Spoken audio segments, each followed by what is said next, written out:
Olá, você conhece Spurgeon?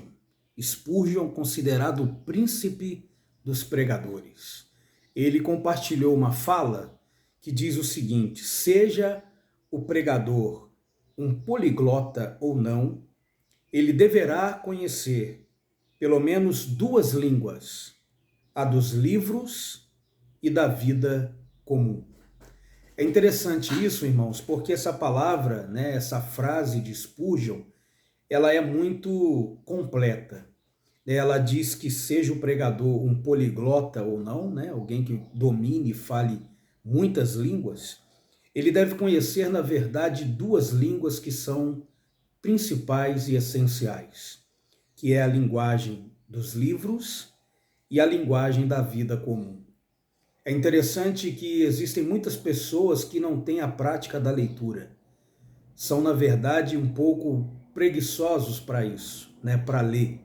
Alguns até dizem que não têm o costume de ler, mas na verdade tudo na vida é questão de prática. Tem coisas que você acha que você não tem aptidão para aquilo, mas quando você começa a fazer, quando você se dedica em fazer, daqui a pouco você pega gosto e aquilo ali se torna algo prazeroso para você. Então, a prática da linguagem dos livros, de ler livros.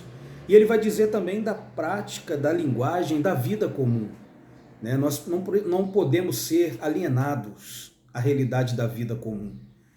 O pregador da palavra, ele precisa estar antenado com o cotidiano, E também aqui, quando ele fala da questão da vida comum, ele está falando também da simplicidade, às vezes, ao compartilhar a mensagem.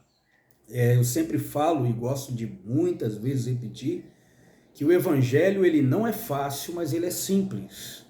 O evangelho não é um evangelho de facilidade, como muita gente está pregando por aí. Não, não. O evangelho ele não é fácil, mas o evangelho é simples.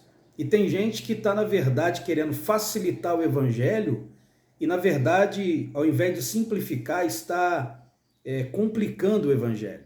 Então, o evangelho, na verdade, ele não é fácil, mas ele é simples. O que eu quero dizer com isso?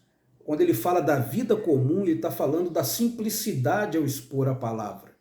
Ainda que você traga uma mensagem com profundidade, baseada até na sua linguagem da questão do livro, dos conhecimentos que você tem na leitura de livros, comentários e, acima de tudo, da própria Bíblia, essa linguagem, ao ser transmitida, precisa ser uma linguagem comum, uma linguagem simples.